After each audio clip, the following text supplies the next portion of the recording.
अस्सलाम वालेकुम दोस्तों आज हम बात करेंगे शॉर्टनेस ऑफ ब्रेथ पे कि हमें जब एनजाइटी होती है तो हमें सांस खींच के लेना पड़ता है। उसकी क्या वजह है? दोस्तों ऐसा है कि हमारे जो भी हम नॉर्मल सांस ले रहे होते हैं वो 1 मिनट में 16 या 17 दफ़ा हमने सांस लेना होता है। ये जो सांस है हमारा, ये हमारे ऑटोनॉमिक नर्वस सिस्टम से कनेक्ट होता है। बेसिकली हमारे पास दो किस्म के नर्वस सिस्टम होते हैं, एक सेंट्रल नर्वस सिस्टम और एक ऑटोनॉमिक नर्वस सिस्टम। जो हमारा सेंट्रल नर्वस सिस्टम है वो तो वॉलेंटरी रिएक्शंस कंट्रोल कर रहा होता है, यानी कि जो वो रिएक्शंस जो हम चाह रहे होते हैं कि हम परफॉर्म करें वो हमारा सेंट्रल जो नर्वस सिस्टम है वो परफॉर्म कर रहा होता है। जैसे मैंने अपने हाथ को मूव करना है तो ये जो इसकी मूवमेंट है ये हम वॉलेंटरी रिएक्शन है और हम चाह रहे हैं इस वजह से मूव हो रहा है, तो ये हमारा सेंट्रल नर्वस सिस्टम परफॉर्म करता है।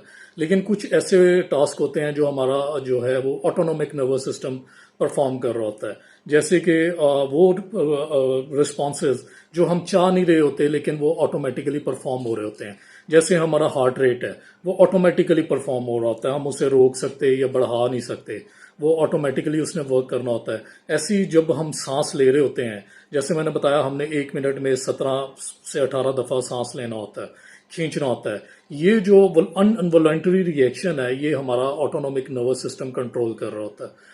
तो जब हमें एनजाइटीज होती हैं तो हमारा जो ऑटोनॉमिक नर्वस सिस्टम है वो डिस्टर्ब होता है। ऑटोनॉमिक नर्वस सिस्टम की डिस्टर्बेंस की वजह से जितने भी हमारे ऑर्गन्स हैं जो उनके साथ अटैच होते हैं वो इफेक्ट होते हैं। उसमें हमारे जो लंग्स हैं, जो हमारा सांस का प्रोसेस है वो भी क्योंकि ऑटोनॉमिक नर्वस सिस्टम के साथ कनेक्टेड होता है तो उसमें भी अफेक्ट आता है। तो दोस्तों एक दफ़ा मेरे साथ भी ऐसा हुआ कि मुझे सांस खींच खींच के आ रहा था और मेरी एनजाइटी एक्सट्रीम लेवल पे थी। तो मैं फ़ौरन से डॉक्टर के पास गया, कार्डियोलॉजिस्ट के पास। उससे जाके मैंने अपनी सूरत हाल बताई। उससे मैंने कहा मेरा दिल पे पेन हो रही है लेफ्ट साइड पे और मुझे सांस बड़ा खींच खींच के लेना पड़ रहा है। उसने मुझे कहा आप वेट करें। उसने मेरा ब्लड प्रेशर चेक किया, हार्ट बीट चेक की, सब नॉर्मल था। फिर उसने मुझे ऑक्सीमीटर से चेक किया और उसने जो ऑक्सीजन सेचुरेशन है, जो मेरी बॉडी को ऑक्सीजन की सप्लाई हो रही थी वो मुझे दिखाई। तो मेरी बॉडी को 92% ऑक्सीजन सेचुरेशन लेवल आ रहा था। तो उन्होंने अपना फिर टेस्ट किया, उन्होंने अपने भी वो ऑक्सीमीटर से अपनी ऑक्सीजन सेचुरेशन चेक की तो उनकी 88 या मुझसे कम थी। तो उन्होंने मुझे कहा कि देखो बेसिकली हो ऐसे रहा है कि आपको फील तो हो रहा है, आप सांस खींच तो रहे हैं, लेकिन आपकी जो ऑक्सीजन लेवल है वो बॉडी में पूरा है। तो दोस्तों हम परेशान हो जाते हैं, हम घबरा जाते हैं कि शायद हमें अब ऑक्सीजन लेवल नहीं हमें पूरा मिल रहा तो हमें हार्ट अटैक ना हो जाए, या हमारा ब्लड सर्कुलेशन है तो वो डिस्टर्ब हो, उसकी वजह से क्लॉटिंग ना हो जाए। तो ये सारे जो भी कार्डियोफोबिया से रिलेटेड या हेल्थ कॉन्शियस लोग होते हैं, हेल्थ एंजाइटी में होते हैं, एंजाइटी में होते हैं, तो उन्हें ये डिस्टर्बेंस होती है कि यार हम वो पैनिक हो जाते हैं कि हमें सांस नहीं आ रहा तो हमें कुछ हो ना जाए, कोई रिस्क ना हो यहाँ पे। तो वो पैनिक हो जाते हैं, जिसकी वजह से वो मज़ीद पैनिक जब होते हैं तो उनका मज़ीद जो सांस का प्रोसीजर है वो डिस्टर्ब हो जाता है। तो दोस्तों बताने का मकसद ये है कि आपको सांस फील तो हो रहा है कि हम खींच के ले रहे हैं, लेकिन वो रिस्की नहीं है, वो डेंजरस नहीं है। आपकी बॉडी को जितनी भी ऑक्सीजन रिक्वायर्ड होती है वो उससे मिल रही होती है। आप बेशक अपने पास ऑक्सीमीटर एक रख लें, उससे चेक कर लिया करें। अगर आपकी ऑक्सीजन लेवल उसमें थोड़ा सा डाउन भी आ रहा है, अबव 70 और 75 के अगर आ रहा है तो वो कोई भी इसका मतलब है उसमें भी परेशान होने की ज़रूरत नहीं है। वो आपको लग तो रहा है, लेकिन जैसे ही आपकी एंजाइटी कंट्रोल होगी, आपका ऑटोनॉमिक नर्वस सिस्टम नॉर्मल होगा, तो वैसे ही आपका ये जो सांस का प्रोसेस है ये नॉर्मल हो जाता है।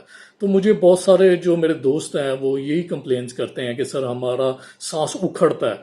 तो मैं उन्हें यही कहता हूँ कि मैं खुद एंजाइटी में रहा हूँ और मेरे साथ भी ये इश्यूज चलते रहे हैं। तो मेरा एक्सपीरियंस के अकॉर्डिंग तो ये है कि आपका ऑक्सीजन लेवल है बॉडी में वो डिस्टर्ब इससे नहीं होता। हमारे फेफड़े क्योंकि जो हमारे लंग्स हैं वो अटैच होते हैं ऑटोनॉमिक नर्वस सिस्टम से। जब ऑटोनॉमिक नर्वस सिस्टम अफेक्ट होता है तो हमारे फेफड़े भी अफेक्ट होते हैं और जिसकी वजह से हमें ये फील होता है, ये जस्ट जैसे आपको एंजाइटी है, खौफ फील हो रहा है, अनरियल फील हो रहा है, आपको कुछ है नहीं ऐसा लेकिन आपको फील हो रहा है कि मुझे कुछ हो जाएगा। सेम आपके फेफड़े भी वो फील करते हैं जस्ट। बाकी उनकी वर्किंग उनकी जो नॉर्मल होती है वो अपने नॉर्मल वे से वर्क कर रहे होते हैं, उनको ऑक्सीजन सेचुरेशन लेवल बिल्कुल ओके होता है और उनकी हर चीज़ नॉर्मली चल रही होती है। तो दोस्तों बताने का मकसद ये है कि आप इससे घबराएं ना। آپ بالکل ریلیکس کریں، اپنے آپ کو ریلیکس کریں. آپ جیسے ہی ریلیکس کریں گے آپ کا سانس بھی نارمل ہو جائے گا. سانس کہیں پہ بھی اکھڑ کے کہیں پہ بھی نہیں جاتا. آپ کا بیسیکلی ہم نے کاؤنٹ کرنا ہوتا ہے آکسیجن سیچوریشن لیول. اور اگر آپ اس سے زیادہ پریشان ہوتے ہیں اور آپ اپنے ٹیسٹ بھی کرواتے ہیں، اپنی ساری رپورٹس بھی کرواتے ہیں، آپ کی ساری رپورٹس اوکے آئیں گی، آپ کے لنگس بالکل اوکے ہوں گے، آپ کی تمام جو رپورٹس ہیں وہ سب نارمل ہوں گی. یہ بیسیکلی انزائٹی کی وجہ سے ہو رہا ہوتا ہے. انزائٹی میں ہمارا آٹونومک نروس سسٹم ڈسٹرب ہوتا ہے کیونکہ اس نے ان والنٹری ری ایکشنز کو پرفارم کرنا ہوتا ہے، ان ری ایکشنز کو، ان فنکشنز کو جو ہمارے کنٹرول میں نہیں ہوتے. تو بیسیکلی وہ جب ڈسٹرب ہوتے ہیں تو ہم انہیں کنٹرول تو کر نہیں سکتے. تو اس وجہ سے وہ پھر ہمیں اس طرح کی سمٹمز آتے ہیں. تو یہ سمٹمز نارمل ہیں، اس سے ڈرنے کی، اس سے گھبرانے کی کوئی بھی ضرورت نہیں ہے. آپ اپنے آپ کو ریلیکس کریں. جیسے ہی آپ ریلیکس ہوں گے آپ کے جو سارے سمٹمز یہ جو آ رہے ہیں، سانس کھینچ کے لینا پڑ رہا ہے، سانس میں جو دقت ہو رہی ہے، یہ نارمل ہو جائے گا. تو اگلے لیکچر تک مجھے اجازت دیں. شکریہ.